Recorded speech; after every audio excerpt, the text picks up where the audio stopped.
Hello बच्चों, कैसे हैं? सब बढ़िया। चलिए हम लोग आज शुरू करते हैं आगे। पीछे हम लोग पढ़ रहे थे या पिछले वीडियो में जाना हम लोगों ने बायोट-सेवर्ट लॉ, उसका निकाले कि विद्यालय पर Biot Savart law how we can find magnetic field due to current current conductor. ठीक है ना। इसके बाद क्या पढ़ा हम लोगों ने? फिर देखा डायरेक्शन ऑफ मैग्नेटिक फील्ड कैसे फाइंड करते हैं। उसके लिए 2-3 रूल हैं। स्क्रू रूल है, थंब रूल है, फिर क्या था, right hand palm rule number 1 था। ठीक है। बाकी ये निकालते हैं कैसे, बाई क्लॉकवाइज और एंटी क्लॉकवाइज से हम direction of magnetic field means if direction of flow of current in any loop is anti clockwise और clockwise, then also we can find direction of क्या हो गया, direction of magnetic field. Clear? Okay. अब क्या देखते हैं, देखिए जो हमारा बायोट-सेवर्ट लॉ है और कूलम्स लॉ, एग्जाम पूछा है कई बार कि दोनों में क्या सिमिलरिटीज हैं और दोनों में क्या है, क्या क्या डिफरेंस है। ठीक है, क्या क्या सिमिलर है, क्या क्या डिफरेंस पूछा गया। पहले लिखते क्या है कि बायोट-सेवर्ट लॉ और कूलम्स लॉ में क्या डिफरेंस है। देखिए दो चीज है, एग्जाम में अगर पूछा जाता है कि राइट द सिमिलरिटी तो सिमिलर लिखेंगे, राइट द डिफरेंस तो डिफरेंस लिखेंगे। अगर पूछ लिया कंपैरिजन, अगर किसी दो चीज का कंपैरिजन पूछा जा रहा है तो वहाँ क्या दिखाएंगे, उनमें सिमिलरिटीज क्या है और क्या क्या डिसिमिलर है, क्या क्या डिफरेंस है, दोनों दिखाना पड़ेगा। कम से कम 1-2 पॉइंट दोनों लिखना पड़ेगा। अगर आप एक डिफरेंस छोड़ दिया तो कंपैरिजन नहीं हुआ। कंपैरिजन क्या होता है, कुछ चीज क्या होती है, अगर दो चीज कंपेयर किया जाता है तो उनमें क्या आ जाता है, उन दो ऑब्जेक्ट्स में कुछ पॉइंट क्या सिमिलर होंगे, कुछ पॉइंट क्या होंगे, डिफरेंस होंगे। ठीक है। तो पहले हम क्या करते हैं, कंपेयर करते हैं। नहीं देखो अगली हीटिंग वाली आज जो करते हैं कंपैरिजन बिटवीन, क्या हो गया, कंपैरिजन ठीक है ना, बिटवीन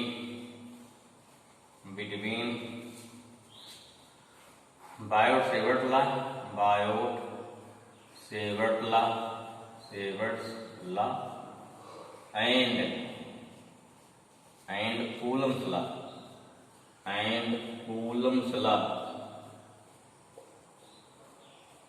एंड कूलम्स लॉ, इन दोनों लॉ में क्या कंपैरिजन करना है।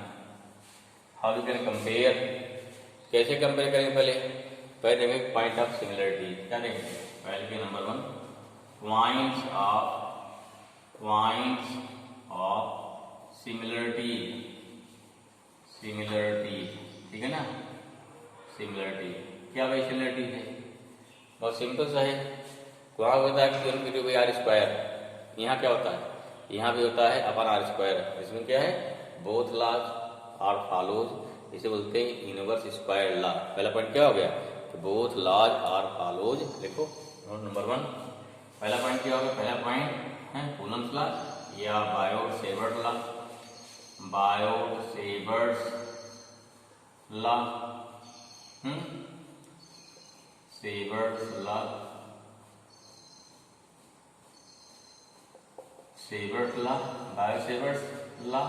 एंड क्या हो गया, कूलम्स लॉ।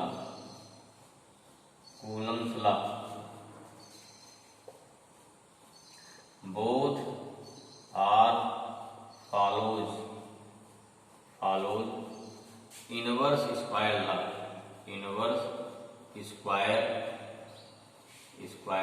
इसमें क्या हुआ, दोनों क्या था, दोनों होता है 1/r², दोनों में आता है, इसलिए क्या दोनों क्या फॉलो करते हैं, दोनों फॉलो करते हैं इनवर्स स्क्वायर लॉ। इसमें क्लियर? चलिए ठीक है। अगला क्या होता है, देखिए चाहे कूलम्स लॉ है ना, चार्ज चाहे 1 मीटर पे है, 2 मीटर पे है, मिलीमीटर पे है, तो दोनों क्या है, दोनों अगर चार्ज वैल्यू है तो इसमें फोर्स और रिपल्सन अट्रैक्शन लगता है। Means both are long ranges, कहाँ क्या, both are long range field, दोनों क्या होती है, दोनों लॉन्ग रेंज में वर्क करते हैं। ठीक है, ये सेकंड सिमिलरिटी हो गई। नोट डाउन, सेकंड लिखिए, both are long range. Number 2 both are long range field.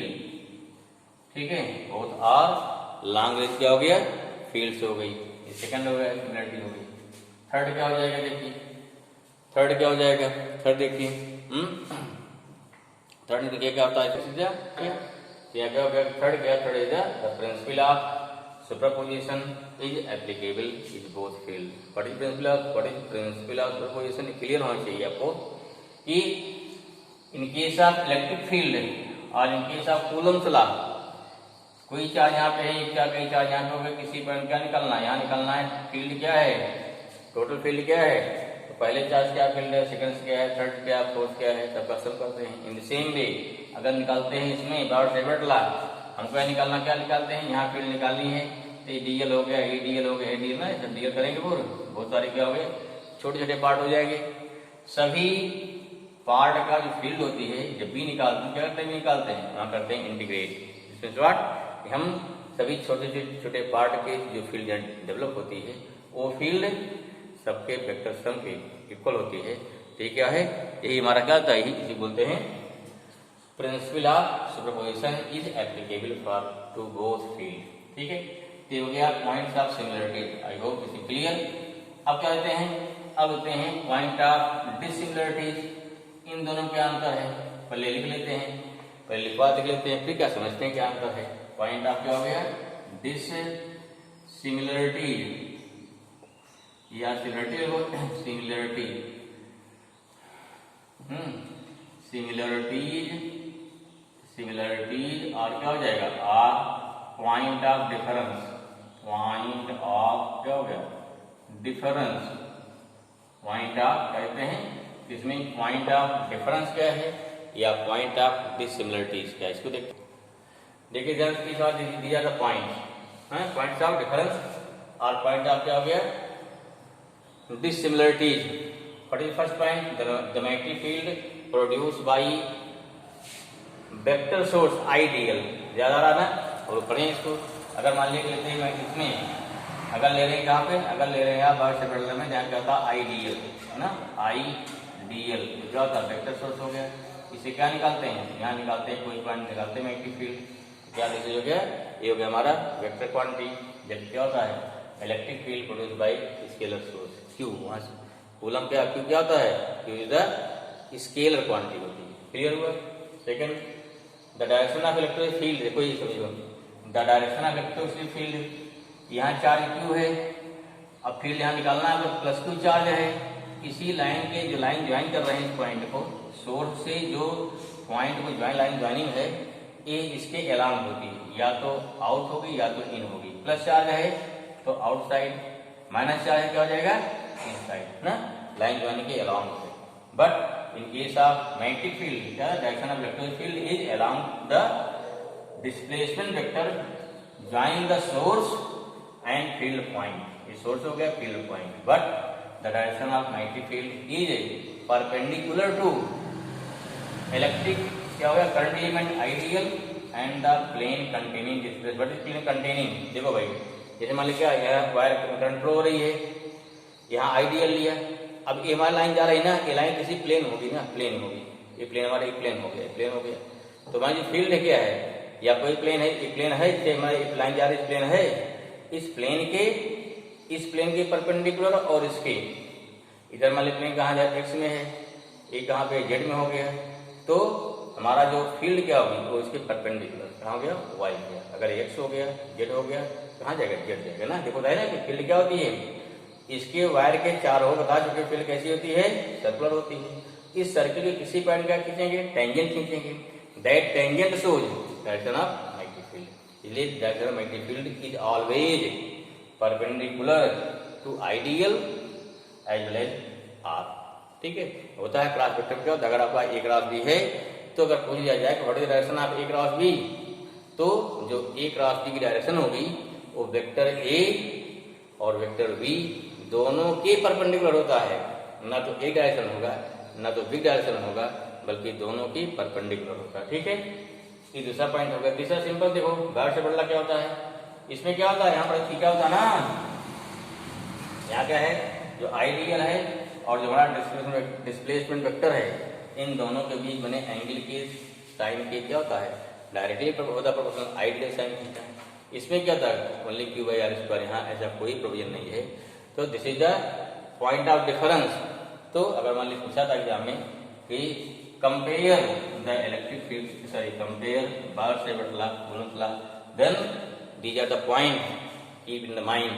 ठीक है, पॉइंट को दिमाग में रखिए, इससे कई कंसेप्चुअल क्वेश्चन निकलेंगे आपके। क्या है जो कंसेप्चुअल क्वेश्चन इससे मिल जाएगा आराम से। या वॉल्यूम पूछ जाता है भाई, तो दोनों लफड़े होते हैं, इन दोनों लॉज को कंपेयर करिए। पहले क्या बताएंगे, पॉइंट ऑफ सिमिलरिटीज बताया हमने, फिर क्या बताएंगे, पॉइंट ऑफ क्या हो गया, डिफरेंस क्या है। क्लियर हुआ? चलिए, अगर आपने मैग्नेटाइज को नोट कर लिया, नहीं नोट कर पाए हैं, वीडियो पॉज करिए, इधर नोट करिए। ओके ना? चलिए आगे देखिए नेक्स्ट। अब हम लोग एक रिलेशन देखिए यहाँ पर। एक क्वांटिटी क्या होती है हमारी, म्यू नॉट, इसे क्या बोलते हैं, परमिएबिलिटी। होती क्या है, जान लीजिए व्हाट इज परमिएबिलिटी, तब आगे देखते हैं रिलेशन क्या होता है। म्यू जीरो बोलते हैं लिखो भाई, परमिएबिलिटी जान लो, परमिएबिलिटी ना परमिएबिलिटी है, ठीक है ना। इसे क्या बोलते हैं, परमिएबिलिटी ऑफ क्या हो गया, फ्री स्पेस। क्या हो गया, समझे, फ्री स्पेस, जिसे बोलते हैं mu naught, mu zero. How define, simple, जैसे वहां डिफाइन किए थे कैपेसिटी ऑफ, वहां तो इलेक्ट्रिक फील्ड लाइंस, यहाँ क्या होगा capacity of magnetic field lines. Medium क्या करता है, मीडियम जो है इलेक्ट्रिक फील्ड लाइंस को रोकता है। ठीक है, अर्थात से क्या है, एबिलिटी कौन सी, यूनिवर्स एबिलिटी ना, यूनिवर्स कैपेसिटी हो गई। ऐसा नहीं कहते हैं, हमने कहते कि किसी मीडियम द्वारा कितना रोकने की क्या क्षमता है, रोकता है, वो पास नहीं करता है। चाहे बोलिए द कैपेसिटी क्या हो गया, the ability of inverse conducting, और क्या है, कितना उसको हैंडल प्रोड्यूस करेगा, उसे क्या बोलते हैं, वहां बोलते हैं परमिटिविटी। क्लियर हुआ?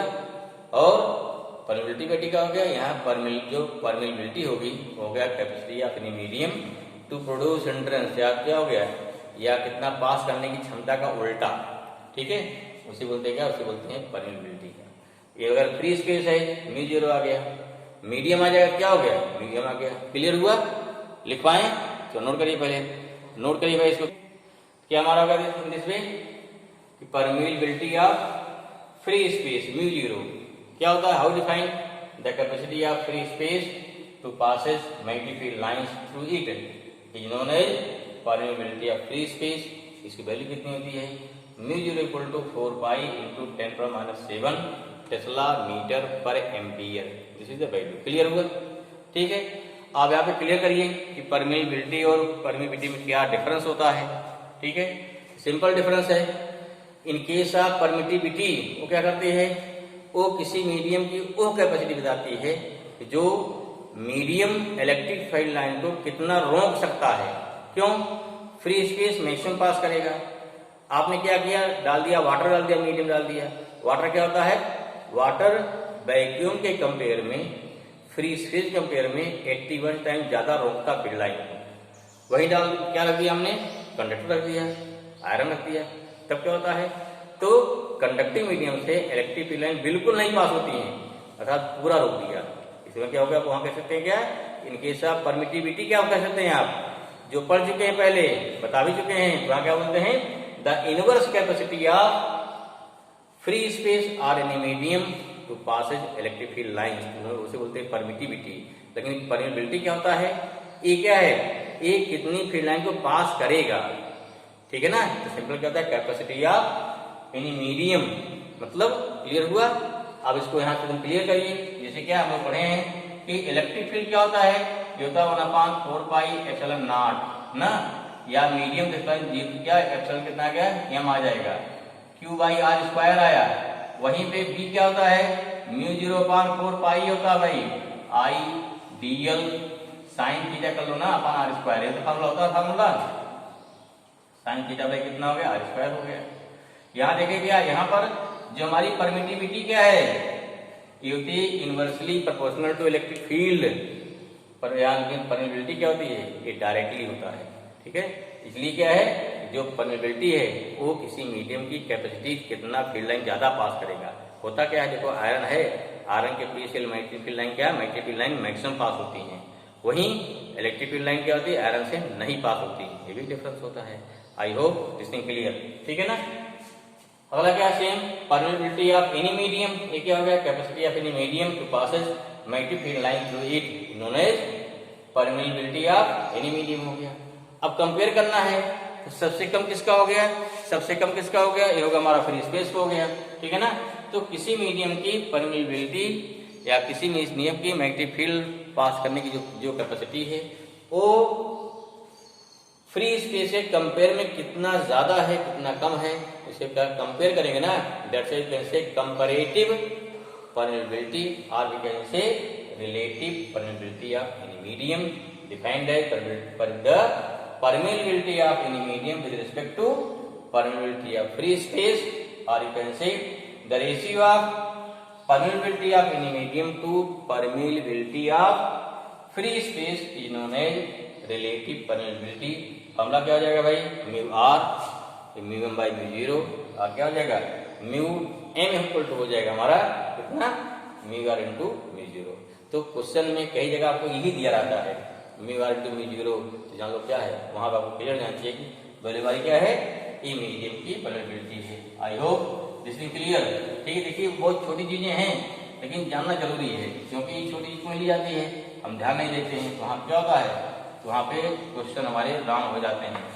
क्लियर हुआ, चलिए ठीक है। नेक्स्ट देखें, दो चीज हो गई ना, परमेबिलिटी हो गई और परमिटिविटी हो गई, इनमें क्या रिलेशन है ये निकालते हैं। नेक्स्ट देखो, रिलेशन बिटवीन किसमें भाई, mu zero epsilon not and क्या सी लिखते हैं, सी तीन में, इसमें क्या जो रिलेशन है, ये बहुत इंपॉर्टेंट निकलेगा रिलेशन, ठीक है समझिए। चलिए फ्रॉम क्या है, जो है we know that, as we know that, यहाँ से शुरू करते भाई, क्या जानते हैं, बहुत कुछ जानते हैं भाई। चलो यहाँ क्या बढ़ेगा, 1/4 पाई एफ होता ना, कितने वैल्यू इसकी आती है, 9 10⁹ यूनिट मालूम इसकी क्या होती है, यूनिट है 1/4 पाई एप्सिलॉन नॉट, तो यूनिट क्या हो जाएगी, न्यूटन मीटर स्क्वायर अपान क्या होता है, कूलम स्क्वायर। सब वैल्यू आपको के इक्वल टू, अरे एफ इक्वल टू होता ना के इधर कर दिया जाएगा, ठीक है ना। क्लियर हुआ। अच्छा आगे देखिए फिर अगला क्या होता है, हाँ ठीक है, तुम्हारा कितना हो गया, ये वैल्यू हो गई 1/4 पाई एप्सिलॉन नॉट की, एंड और क्या पड़े भाई, म्यू देखो, म्यू जीरो वैल्यू कितनी, म्यू जीरो अपान, अगर देखो क्या था, म्यू जीरो आता है 4 पाई इंटू 10⁻⁷ आया था ना, ठीक है।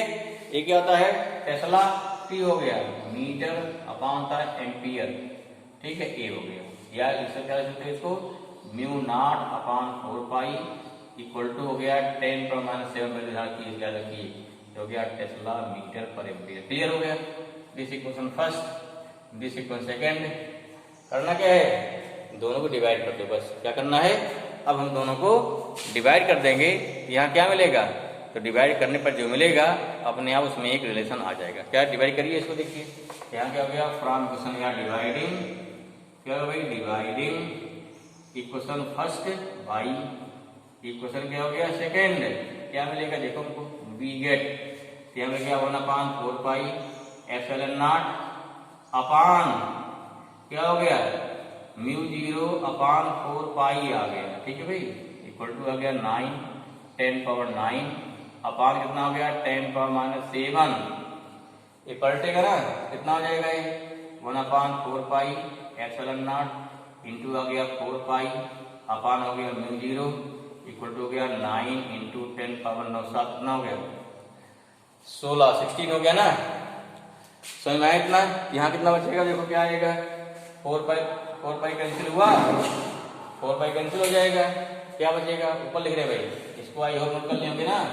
चलिए ऊपर देखिए लिखते हैं इसको, क्या बचेगा यहाँ पे, यहाँ नीचे बन गया इक्वल दिस इक्वल टू गया 1/, म्यू जीरो एप्सिलॉन नॉट हो गया, जीरो हो गया ना, इक्वल टू हो गया 9 10⁻16 आ गया, ये कितना भाई 1/, म्यू जीरो एप्सिलॉन नॉट हो गया इक्वल टू 3 इंटू 10⁸ का होल स्क्वायर। तो पहचान आ रहा है,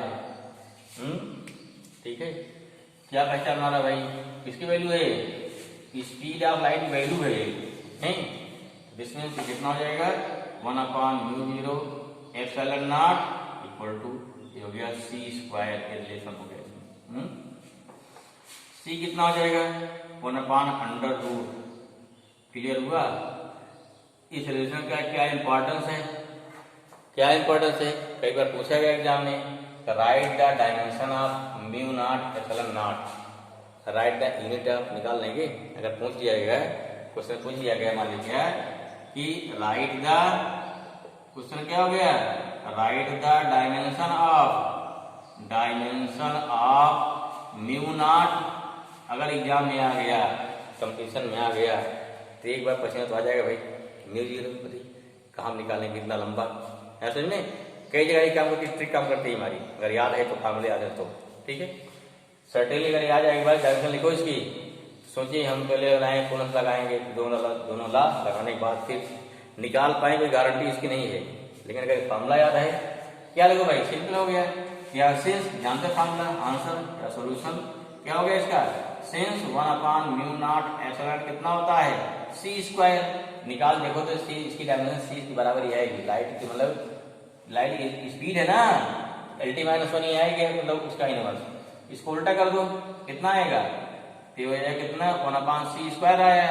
अब c क्या होता है, LT-1 का इनवर्स कर दो ना भाई, स्क्वायर होगा इसका, पता कितना आया। इसकी डायमेंशन आपकी आ जाएगी कितना, L⁻², T पावर कितना, L⁻² ना हो गया, L⁻² इंटू T पावर कितना हो गया, 2 हो गया। क्लियर हुआ। तो क्या होगा, दूसरी डायमेंशन लिखने का आ जाए, इसकी लिखने का आ जाए, यूनिट लिखने का आ जाए, then you can write unit as well as dimension of this thing. आगे दिस थिंग क्लियर आया समझ में। ओके, नेक्स्ट लेते हैं सर क्या क्या एप्लीकेशंस हैं, फिर लेकिन न्यूमेरिकल देखेंगे इसमें, ठीक है। तो पहले कहते हैं क्या क्या इसके एप्लीकेशंस हैं, बर्ड सेबर ला के एप्लीकेशंस, उसको लेते हैं इस वीडियो में, ठीक है भाई। ओके।